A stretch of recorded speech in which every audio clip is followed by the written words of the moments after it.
Hello guys, வணக்கம். இன்றைக்கி எங்கள் வீட்டில் நாங்கள் எறா தொக்கு பண்ண போகிறோம்.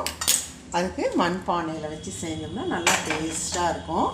இப்போ நான் 1 கிலோ அளவுக்கு எறா எடுத்துக்கிறேன். இப்போ சட்டி கொஞ்சம் காஞ்சதுக்கப்புறம் கொஞ்சம் எண்ணெய் ஊற்றணும்னா நல்லாயிருக்கும், பட்டுன்னு வேலையாகும்.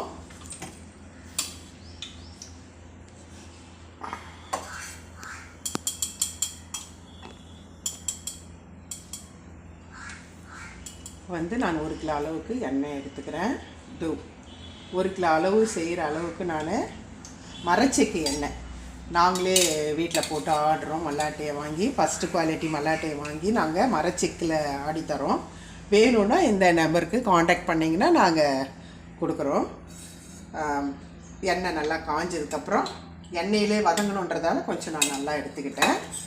இப்போது உங்களுக்கு தேவையான அளவு எடுத்துக்கோங்க. எனக்கு வெங்காயம் தக்காளிலாம் அதிலே வதங்கினா நல்லா இருக்கும் அப்படின்றதால நான் அதில் எடுத்துக்கிட்டேன். இப்போ அது எண்ணெய் காஞ்சதுக்கப்புறம் பட்டையும் லவங்கத்தையும் கொஞ்சம் சேர்த்துக்கலாம். ஒரு 4 பட்டை 4 லவங்கம்.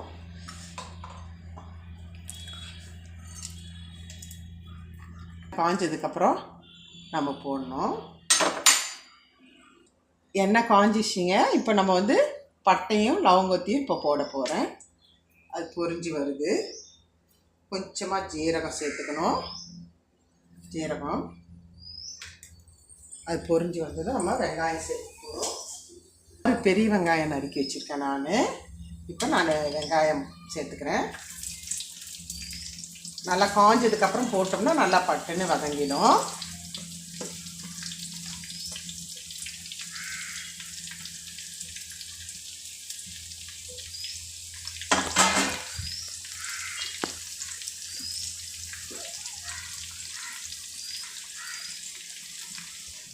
வெங்காயம் நல்லா வதங்கணும்.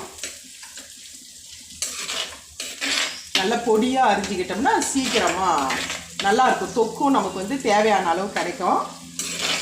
சீக்கிரமாக வதங்கிடும் எண்ணெயில்.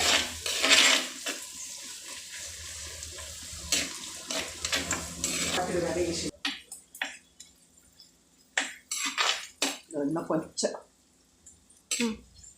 இதோ வதங்கினே இருக்காங்க. இன்னும் கொஞ்சம் வதங்கிடுச்சுன்னா நம்ம இஞ்சி பூண்டு பேஸ்ட் போட்டுட்டு தக்காளி போட்டோம்னா சரியாக இருக்கும். நல்லா வதங்கிடுச்சு. இப்போ நம்ம இஞ்சி பூண்டு பேஸ்ட் போட்டுக்கலாம்.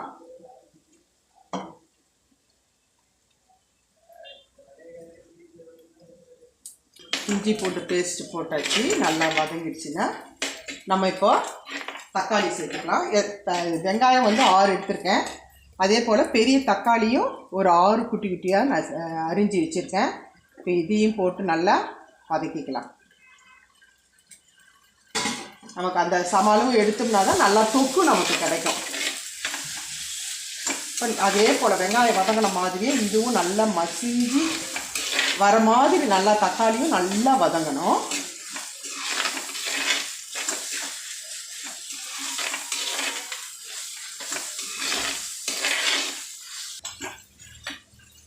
தக்காளி பாருங்கள் நல்லா வதங்கி வருது. இன்னும் நல்லா வதங்கணும். அது அந்த மசியல் மாதிரி வரணும். அப்போ தான் அது நல்ல கிரேவி பதத்துக்கு வரும். இப்போ நம்ம உப்பு கொஞ்சம் போட்டு வதக்கணும்னா கொஞ்சம் இப்போ பாதி அளவுக்கு உப்பு போட்டுக்கலாம். அப்புறம் மீன் போடும்பொழுது கொஞ்சம் போட்டுக்கலாம். எறா போடும்பொழுது இப்போ இந்த இது உப்பு போடுறதால சீக்கிரமாக வதங்கும்.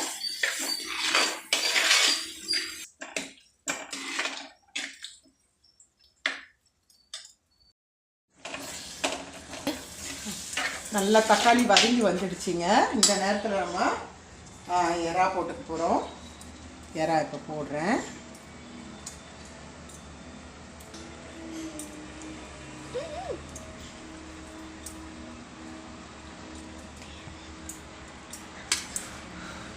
எறா நாங்கள் அப்படியே கடையிலேயே க்ளீன் பண்ணி வாங்கிட்டு வந்துட்டோம்.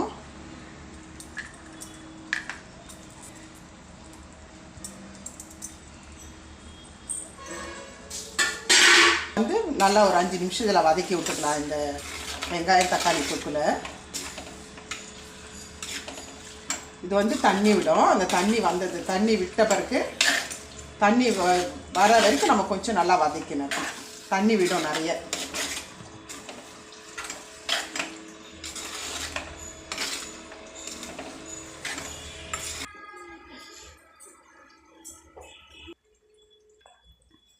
நல்லா தண்ணி ஊற்றிச்சு பாருங்கள். இந்த சமயத்தில் தான் நம்ம மஞ்சத்தூள் போடணும். வீட்டிலே அரைச்ச குழம்பு மிளகாத்தூள் 2 ஸ்பூன் போட்டிருக்கேன். மல்லித்தூளும் வீட்டிலே அரைச்சது தான் 2 ஸ்பூன், அதுவும் போட்டுக்கிட்டேன். கரம் மசாலா 1 ஸ்பூன் போட்டுருக்கேன்.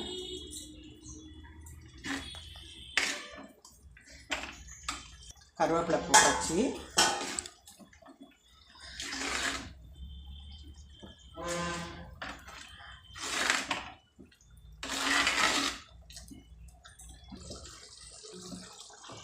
உப்பு அந்த தொக்குலாம் சீக்கிரமாக வதங்கணும் அப்படின்றதால போட்டேன். இப்போ வந்து இந்த மீனுக்கு வந்து ஏற்ற மாதிரி, இறாவுக்கு ஏற்ற மாதிரி கொஞ்சம் உப்பு திட்டமாக போட்டு ஒரு 5லேருந்து 10 நிமிஷம் மூடி போட்டு வேக விட்டுடலாம். வெந்ததும் மல்லித்தூள் தூவி, மல்லித்தழையை தூவி இறக்கிட்டோம். பாருங்கள், உங்களுக்கு வேணும்னா எங்களுக்கு வந்து போதுமான அளவு கிரேவி இருக்குது. தண்ணி விடலை, அதில் வந்த தண்ணியே தான் நாங்கள் வச்சுட்டுருக்கோம்.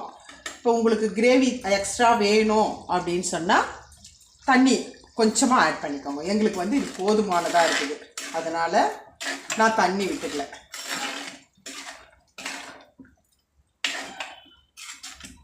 போட்டு மூடி விட்டுட்டேன். ஒரு 5லேருந்து 10 நிமிஷம் வெந்தால் போதும். அதிகமாக நம்ம வேக விட்டோம்னா அது இறா வந்து ரப்பர் மாதிரி ஆகிடும்.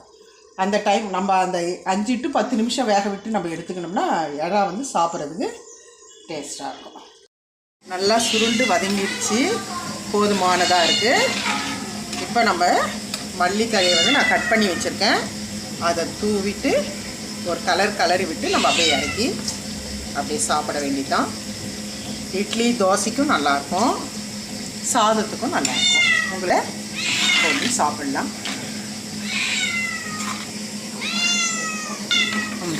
எல்லோரும் சாப்பிட்டு பார்த்துட்டு எப்படி இருக்குன்னு சொல்லுங்கள், எங்களுக்கு கமெண்ட் பண்ணுங்கள், லைக் பண்ணுங்கள், பெல் பட்டன் அழுத்தி சப்ஸ்கிரைப் பண்ணிக்கோங்க. தேங்க்யூ. எல்லாம் ரெடி ஆகிடுச்சு, சாதமும் ரெடி ஆகிடுச்சு. இப்போ நாங்கள் சாப்பிட போகிறோம். நீங்களும் வாங்க சாப்பிடலாம்.